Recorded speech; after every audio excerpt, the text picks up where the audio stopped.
حضرت ابو امامہ رضی اللہ تعالیٰ عنہ راوی ہیں کہ رکانہ جس کا نسبی تعلق بنو ہاشم سے تھا بڑا ہی طاقتور مار دھاڑ کرنے والا ایک شخص تھا اور اس وقت تک ایمان نہیں لایا تھا۔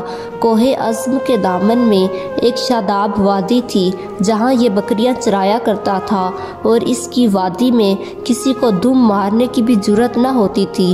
لوگ یہاں سے کترا کر نکل جاتے تھے تاکہ رکانہ پہلوان کا سامنا نہ ہو۔ ایک روز اسی وادی میں حضور صلی اللہ علیہ وآلہ وسلم تنہا تشریف لے آئے۔ اتفاق ایسا ہوا کہ رکانہ بھی ادھر آ گیا اور اس نے آپ کو دیکھ لیا۔ پرانے خیالات و نظریات کا آدمی تھا، جلال میں آ گیا اور آپ کو مخاطب کر کے بولا، آپ ہی ہیں جو ہمارے لات و عزا کو گالیاں دیتے ہیں۔ محمد ہمارے معبودوں کو ناتوا ٹھہراتے ہیں اور اپنے خدا کی بڑائی بیان کرتے ہیں۔ اگر میرا آپ کے ساتھ خاندانی رشتہ نہ ہوتا تو آج آپ کا کام تمام کر دیتا، لیکن اب میں آپ کا امتحان لوں گا۔ آپ میرے ساتھ کشتی لڑیں اور میں اپنے خداؤں کو پکاروں گا اور آپ اپنے خدا کو مدد کے لیے پکاریں۔ اگر آپ غالب آ گئے تو میں آپ کو 10 بکریاں دوں گا۔ حضور صلی اللہ علیہ وآلہ وسلم نے اطمینان سے فرمایا، مجھے تمہاری تجویز منظور ہے، میدان میں آ جاؤ۔ رکانہ عرب کا نامور پہلوان تھا۔ تمام پہلوان اس سے ہم کھاتے تھے۔ وہ جانور کی کھال پر تن کر کھڑا ہو جاتا، پھر پہلوانوں کو حکم دیتا کہ اس کے نیچے سے کھال کھینچے۔ اسی کشمکش میں وہ کھال پھٹ جاتی اور ٹکڑے ٹکڑے ہو کر ان کے ہاتھوں میں آ جاتی، مگر اس کے نیچے سے کھسکتی نہیں تھی۔ حضور صلی اللہ علیہ وآلہ وسلم نے ہاتھ میں ہاتھ دیا، دست نبوت سے اس کا پنجہ مروڑا تو اس کے ہوش اڑ گئے۔ وہ درد سے بلبلا اٹھا۔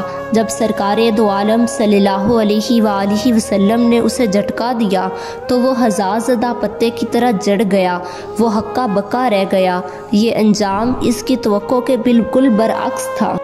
اس نے اسے اتفاق پر محمول کیا اور دوبارہ کشتی لڑنے کی استدعا کی۔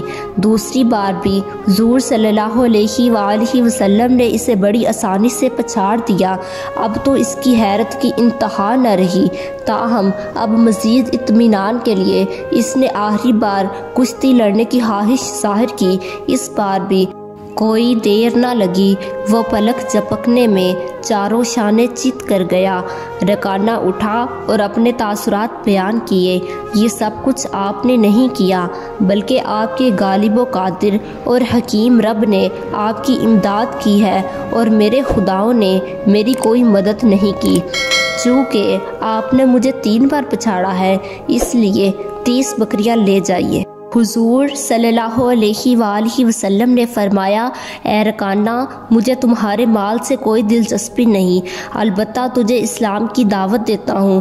اسلام لے آؤ، سلامت رہو گے اور آگ میں جلنے سے بچ جاؤ گے۔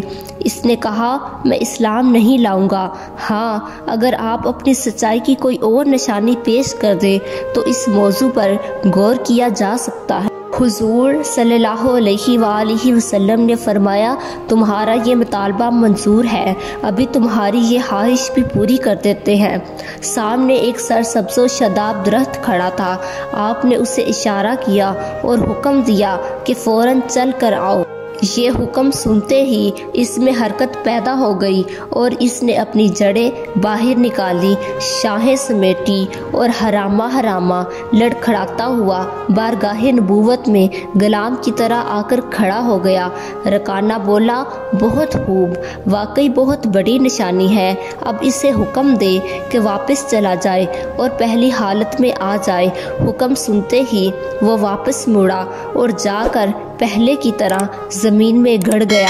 رکانہ کے دل میں ایمان قبول کرنے کے لیے کوئی تحریک پیدا نہ ہوئی۔ وہ سوچوں میں گم ہو گیا۔